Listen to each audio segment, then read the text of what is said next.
আর যদি আপনি সৎ ব্যবসায়ী হতে পারেন, নবী সাল্লাল্লাহু আলাইহি ওয়াসাল্লাম বলেছেন, নবীদের সাথে শহীদদের সাথে আপনার হাসর হবে ইনশাআল্লাহ। একজন সৎ ব্যবসায়ী নবীগণ শহীদগণের সাথে ইনশাআল্লাহ তাআলা কিয়ামতের মাঠে হাসর করবে ইনশাআল্লাহ তাআলা। এখন ব্যবসা করে আপনি যদি হালাল ধরে রাখতে না পারেন তাহলে ব্যবসাটা বৃথা হচ্ছে। আল্লাহ পাক বলেছেন আহাল্লাল্লাহুল বাই'a ওয়া হাররামা রিবা। আল্লাহ পাক ব্যবসাকে হালাল করেছেন, সুদকে হারাম করেছেন। আপনি সুদ খাচ্ছেন না, ব্যবসা করছেন, আলহামদুলিল্লাহ।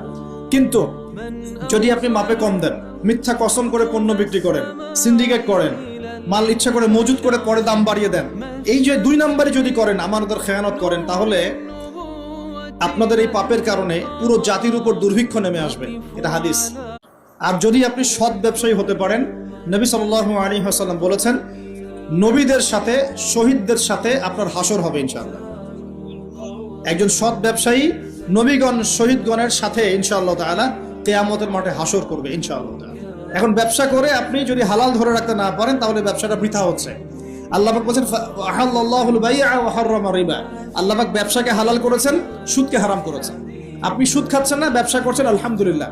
কিন্তু যদি আপনি মাপে কম দেন, মিথ্যা কসম করে পণ্য বিক্রি করেন, সিন্ডিকেট করেন, মাল ইচ্ছা করে মজুত করে পরে দাম বাড়িয়ে দেন, এই যে 2 নম্বরে যদি করেন, আমানতের খেয়ানত করেন, তাহলে আপনাদের এই পাপের কারণে পুরো জাতির উপর দুর্ভিক্ষ নেমে আসবে। এটা হাদিস।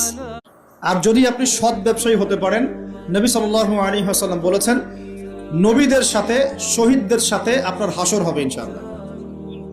একজন সৎ ব্যবসায়ী নবীগণ শহীদগণের সাথে ইনশাআল্লাহ তাআলা কিয়ামতের মাঠে হাসর করবে ইনশাআল্লাহ তাআলা।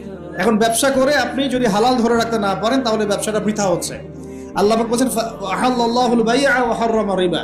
আল্লাহ পাক ব্যবসাকে হালাল করেছেন, সুদকে হারাম করেছেন। আপনি সুদ খাচ্ছেন না, ব্যবসা করছেন, আলহামদুলিল্লাহ।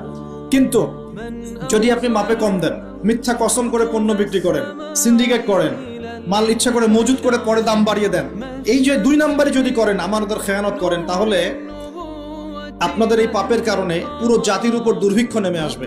এটা হাদিস।